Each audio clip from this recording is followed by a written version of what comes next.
Abot extension dito, boss, na. Natin. Natin yung ikot na.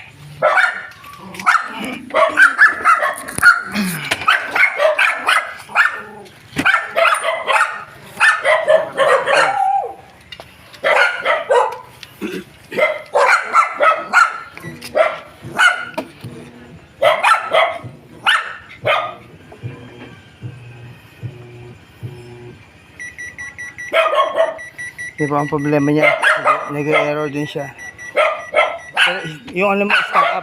Diba, napalitan ko na yung belt mo, no? Bali, stack up din yung tab mo. Hindi makaikot yung tab. Stack up yung tab niya. Hindi makaikot yung sa wash niya. Yun yung problema niya. Oo. Pero yung ano, pero sira rin yung belt niya. Oo.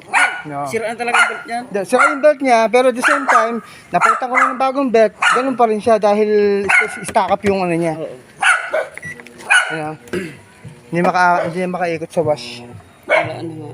Yan. Yun nga yung problema Ibig- talaga eh. Oh, ibig sabihin, yan, tapos yan. Bali tatlo ang problema. Sira yung belt, stack up yung gearbox, tapos ito nag-error.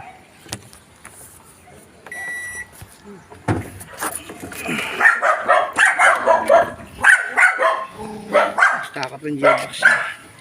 Kaya nakasama ka agad sa pag-ikot yung dapat kasi kapag wash lang, dapat ang ikot lang yung bilog. Yung nasa gitna. Oo, yung bilog lang. Oo. Pero ngayon kasama yung tab niya, kahit dito ikutin ko kasama yung tab, oh. Kaya hindi siya makakaikot ng wash. Dahil malakas na ikot niya, ano niya, dahil bago na yung belt. Yan yung sirang belt. Oo, sira nga. Pero sira pa rin yung gearbox mo. Bagong palit ka niyo to? Ito. Yung gearbox? Oo, ito. Ilan taon? Ilan taon? Isang taon. Dahil ito ay nasa CR siya, no? Hindi dapat nakalagay sa CR. Actually, kaya siya sisira mabilis kasi nga nasa CR. Alam mo, kalawang na kaagad yung ano mo. Kalawang na kaagad, oh. Alam mo, yung video.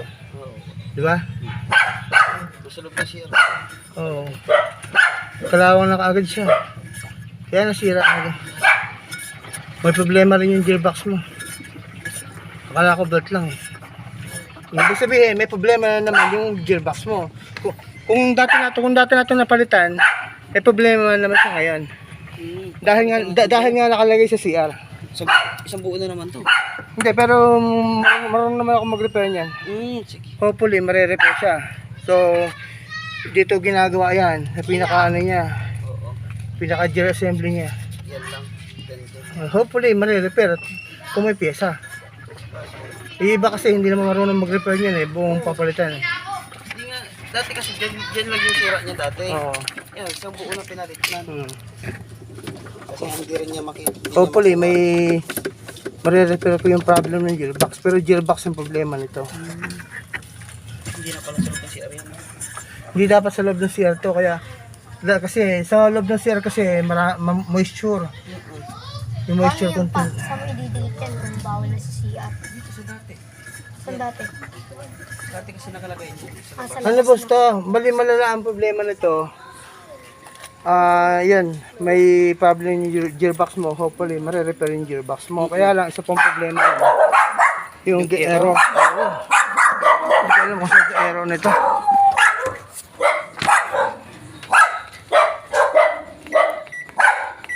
Ano yun? Error yun.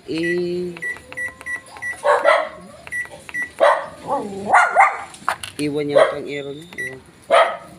Ano na rin kasi yung ano. Oo.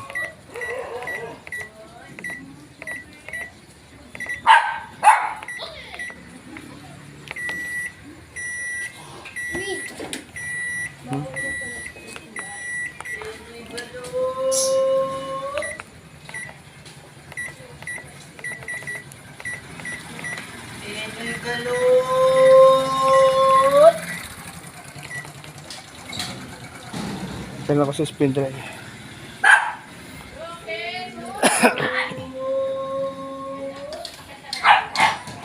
Pag nasilab ko siya ng CR, mabilis kalawangin dahil yun ngang moisture.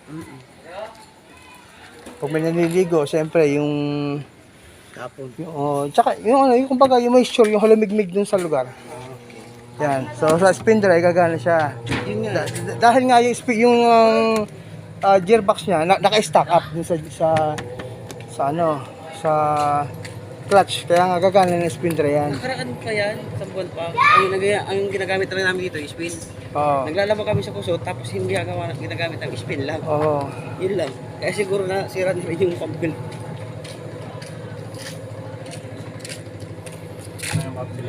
Sira? So yung aero niya dun lumalabas sa wash lang.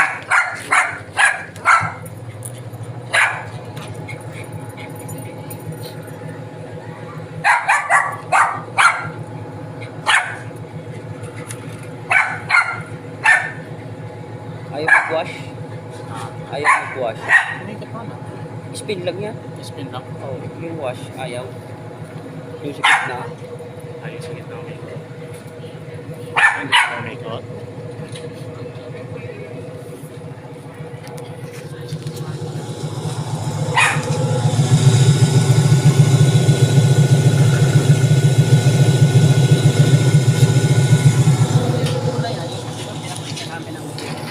Ah.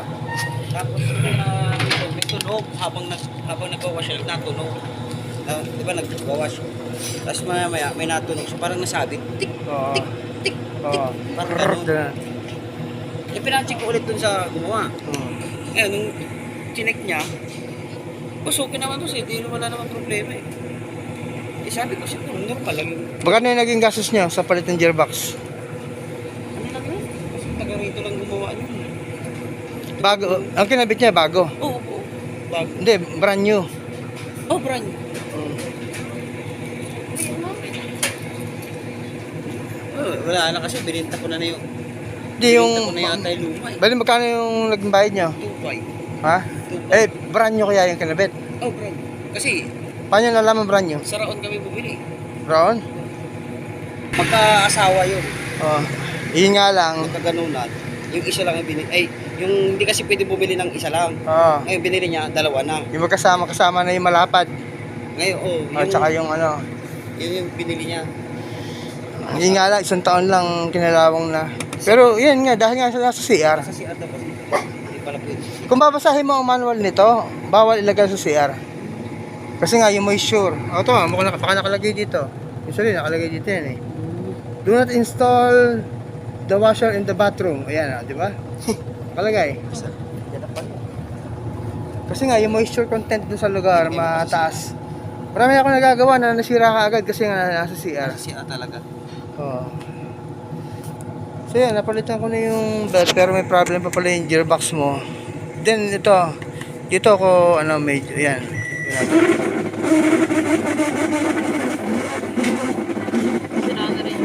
Oh. Yun nga, yung sa spin dry, okay siya. Kaya nga lang yung sa wash, may lumalabas na ano sa kanya eh. Error eh. Hindi kina-set mo muna kasi yung level niyan eh. Hindi yan nag-automatic na ano. Naging error siya. Yan talaga ang problema dyan. Kaya ang ginagawa namin, pag on, isa-set mo na yung water, Water. sa i-start.